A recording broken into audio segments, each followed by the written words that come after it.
Je rentre de Lyon. On va s'occuper du foie que j'ai acheté. Donc c'est un foie gras que je vais faire en terrine, en verrine. En terrine. C'est mieux, en terrine.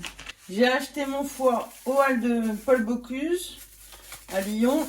J'ai vraiment un très beau foie. Donc il faut qu'il soit bien froid pour derrière. Je vais tout casser les lobes.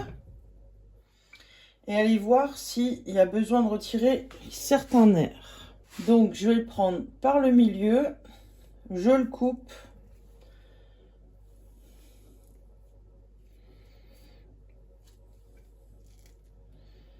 Voilà, exactement, les nerfs sont là. Je vous fais voir, voilà. Voilà, c'est exactement ça qu'il faut retirer. Et comme il est bien froid, ça s'en va tout seul. Et je le mets dans un plat à côté. Et toute cette partie rouge, c'est ça le nerf qu'il faut retirer.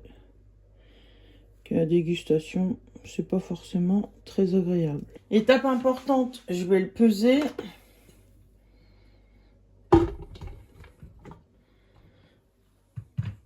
J'ai 400 grammes tout pile.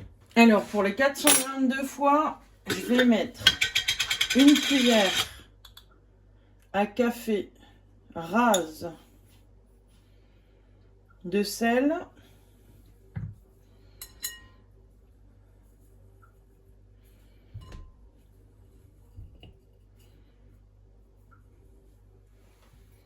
Et avec du poivre, je vais environ mettre 2 grammes. Et je vais l'arroser d'un peu de whisky, environ 2 cuillères à soupe. Donc là, je vais bien mélanger.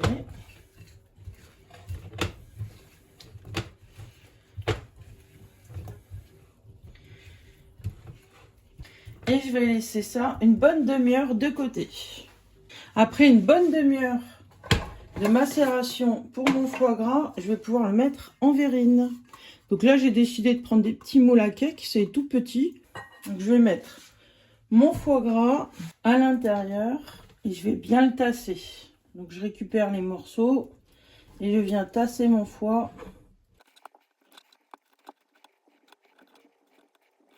Et je veux pas de trou, donc il faut bien le tasser. Je vais m'aider de la spatule pour bien tasser mon foie, qu'il soit bien lisse.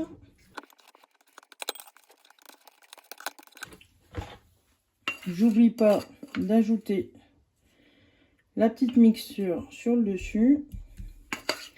Et tout ça, ça va donner du goût. J'ai préchauffé mon four à 160 degrés. Je vais verser dans un plat de l'eau bien bouillante.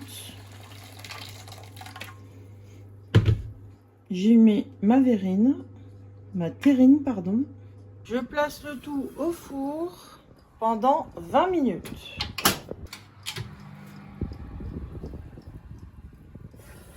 Ah, c'est magnifique. Je vais la laisser tranquillement refroidir. Ça a refroidi un petit peu. Je vais pouvoir le manipuler simplement. Donc là, vous le filmez, papier d'alu, comme vous voulez. Et vous disposez votre verrine au frigo. Il est temps de démouler mon foie gras.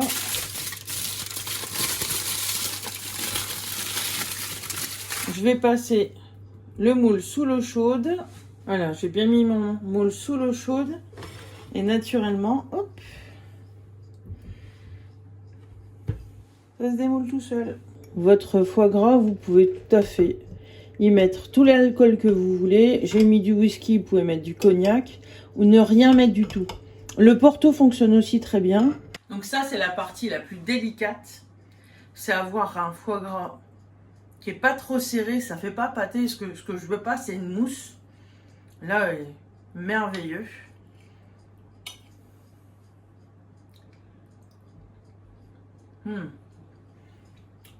L'assaisonnement est idéal. Entre 8 et 10 grammes, c'est parfait. Le poivre 2 grammes, c'est largement assez aussi. c'est bien relevé, c'est pas fade. Cette petite touche de whisky, on la sent pas du tout, parce qu'avec la cuisson, tout s'est évaporé. Mais ça donne une profondeur au foie gras qui est agréable en fait. Parce que le foie gras, c'est assez lourd au palais. Là, ça réveille, ça fait saliver même. C'est très très agréable. Alors, un grand avantage de faire son foie gras soi-même, c'est que moi, le foie, je l'ai acheté 30 €. Donc avec un peu de travail, 10 minutes de dénerver, 20 minutes de cuisson, après mettre au frigo et démouler. Alors un foie gras de 500 grammes, ça vaut facile une petite fortune quoi. Là c'est de la gourmandise. Bon, je vais garder mon foie gras pour Noël. Je vous souhaite de bonnes fêtes de fin d'année et je vous dis à plus tard. J'ai oublié aussi, ce qui est très important dans un foie gras, c'est de le faire quelques jours avant pour qu'il mature, qu'il soit bien, que tous les arômes soient bien développés. Faut pas le faire la veille pour le lendemain, ça jamais. Merci d'avoir partagé ce bon moment avec moi. N'hésitez pas à vous abonner. Je vous dis à bientôt.